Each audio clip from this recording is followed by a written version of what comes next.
नमस्कार दोस्तों, आप सभी का स्वागत है स्टेनो हेल्प में। दोस्तों, डिक्टेशन काफ़ी शानदार हैं। आप सभी लोग लिखें और कम से कम गलतियां करते हुए ट्रांसक्राइब करें। वीडियो को फुल वॉच करें। आप चैनल पर पहली बार आए हो, चैनल को सब्सक्राइब कर लें। वीडियो अगर आपको अच्छी लगे तो लाइक ज़रूर करें। इसकी पीडीएफ आपको टेलीग्राम ग्रुप में मिल जाएगी। टेलीग्राम ग्रुप की लिंक डिस्क्रिप्शन में दी हुई है। तो स्टार्ट करते हैं। 3, 2, 1 स्टार्ट। महामारी की दूसरी लहर गई नहीं है, लेकिन अभी से मोदी के भक्तों ने सोशल मीडिया पर उनको श्रेय देना शुरू कर दिया है कोरोना को हराने का।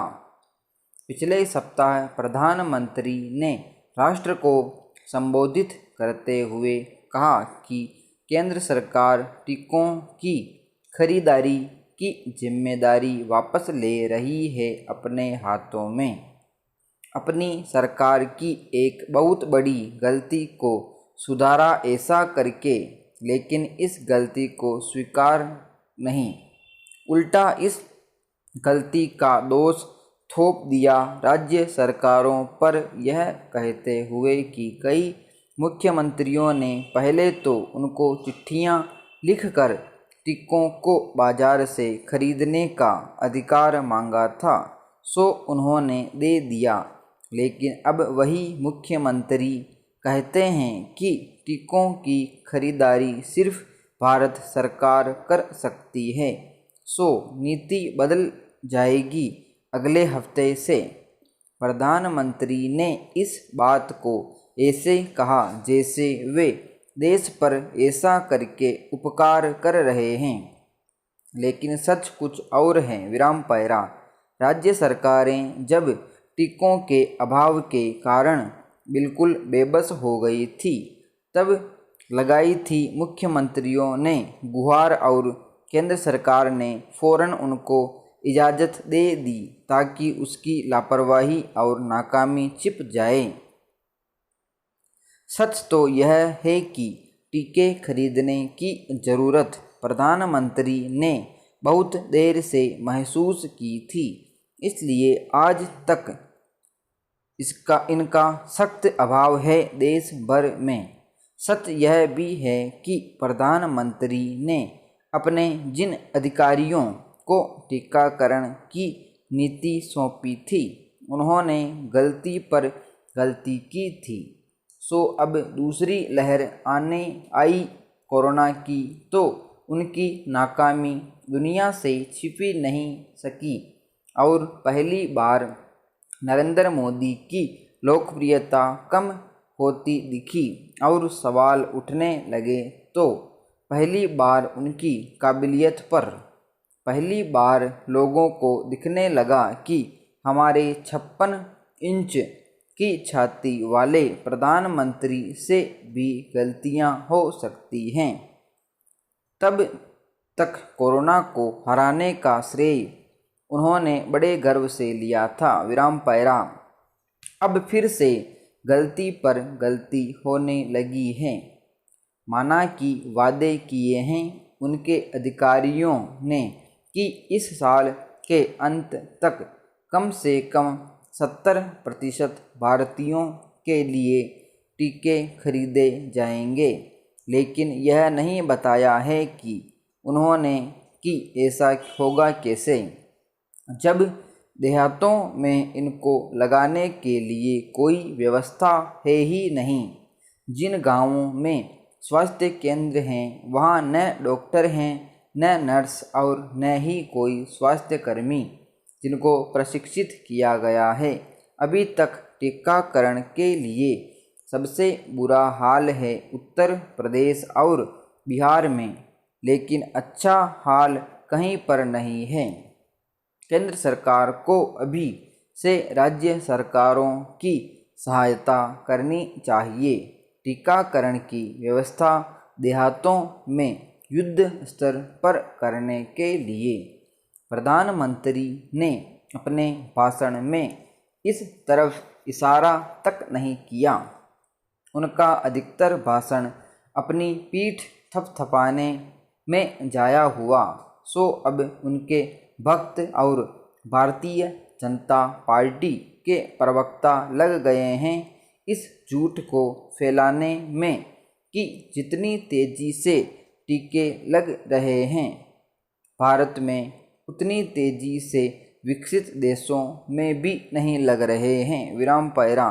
इस तरह की बातें करना बेकार है, इसलिए कि यह कोई स्पर्धा नहीं, आपदा है। शहरों और महानगरों में स्वास्थ्य सेवाएं जैसी तैसी भी सही मौजूद हैं, लेकिन देहातों में ऐसा नहीं है। पिछले हफ्ते भैरवी जानी नाम की एक महिला ने मुंबई के एक कोरोना आईसीयू से प्रधानमंत्री को एक चिट्ठी लिखी ट्विटर पर, जिसमें उसने अपनी आप बीती बताई। इस महिला ने बताया कि पिथौरागढ़ के एक गांव में जब वह कोविड पॉजिटिव पाई गई थी तो आसपास कोई अस्पताल नहीं था जिसमें उसका इलाज हो सके, तो एक हवाई एम्बुलेंस से उसे मुंबई लाना पड़ा। ऐसा कितने लोग कर सकते हैं? पैरा। जो हाल उसने अपने गांव की स्वास्थ्य सेवाओं का बताया, वह हाल उत्तर प्रदेश में तकरीबन हर गांव में पाया जाता है। यानी न जांच करने का कोई बंदोबस्त, न 2 गज की दूरी रखने की कोई संभावना, न घरों में किसी बीमार को अलग रखना संभव, क्योंकि अक्सर ग्रामीण घरों में एक ही शौचालय होता है। जांच जब किसी की होती है तो कई दिन लग जाते हैं उसके नतीजे आने में। तीसरी लहर जब आएगी और उसका आना तकरीबन पक्का है, तो हमारी तैयारी उतनी ही कमज़ोर होगी जितनी दूसरी लहर के लिए थी। विराम पैरा। ऊपर से देहातों में जब टीकाकरण अभियान युद्ध स्तर पर शुरू किया जाएगा तो पाया यह जाएगा कि टीकों को लेकर इतने लोग वहमी हैं कि अभी से शुरू किया जाना चाहिए। उनके वहमों को दूर करने के लिए पंचायतों में प्रचार।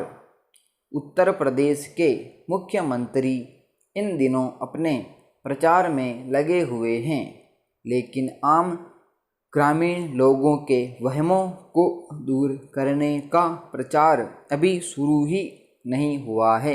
ऐसे प्रदेश में जहां ग्रामीण स्वास्थ्य सेवाएं न के बराबर हैं। विराम पैरा। प्रधानमंत्री ने अपने भाषण में कोविन ऐप की खूब प्रशंसा की। यहाँ तक कहा उन्होंने कि कई देश इसकी नकल करना चाहते हैं, यहाँ तक शायद। लेकिन प्रधानमंत्री जी, क्या आप जानते नहीं हैं कि ग्रामीण भारत में अभी तक डिजिटल सेवाएं हैं ही नहीं? क्या करेंगे वे लोग जिनके पास स्मार्टफोन हैं ही नहीं? अमेरिका में आप किसी भी दवाइयों की दुकान में जाकर टीका लगवा सकते हैं, बल्कि आप अपने डॉक्टर से ही टीका लगवा सकते हैं। हमारे यहाँ अभी तक केंद्रीयकरण चल रहा है, क्योंकि जिन अधिकारियों को प्रधानमंत्री ने रखा है अपने कोविड टास्क फोर्स में, उन्होंने साबित कर दिया है कि उन्होंने इतनी गलत नीतियां बनाई हैं कि फ़िलहाल यह महामारी उनसे कोई 10 कदम आगे हैं। इनकी गलतियां इतनी गंभीर हैं कि लाखों लोग मारे गए हैं, लेकिन अभी तक इन अधिकारियों की न नौकरियां गई हैं और न कोई जांच हो रही है। ऐसा क्यों? विराम समाप्त। दोस्तों, ये थी डिक्टेशन 100 WPM की स्पीड थी। काफ़ी शानदार डिक्टेशन है, काफ़ी अच्छे अच्छे वर्ड आए। एडिटोरियल डिक्टेशन है, तो आप सभी लोग लिखें और कम से कम गलतियां करते हुए PDF से मिलान करें। कितनी गलतियां आती है फ्रेंड्स, आप कमेंट में ज़रूर बताएं। वीडियो अगर आपको अच्छी लगी हो तो लाइक ज़रूर करें और वीडियो को जितने भी आपके व्हाट्सअप में ग्रुप है, टेलीग्राम पे ग्रुप है स्टेनो से रिलेटेड, उसमें जरूर शेयर करें। मिलते हैं नेक्स्ट वीडियो में। जय हिंद।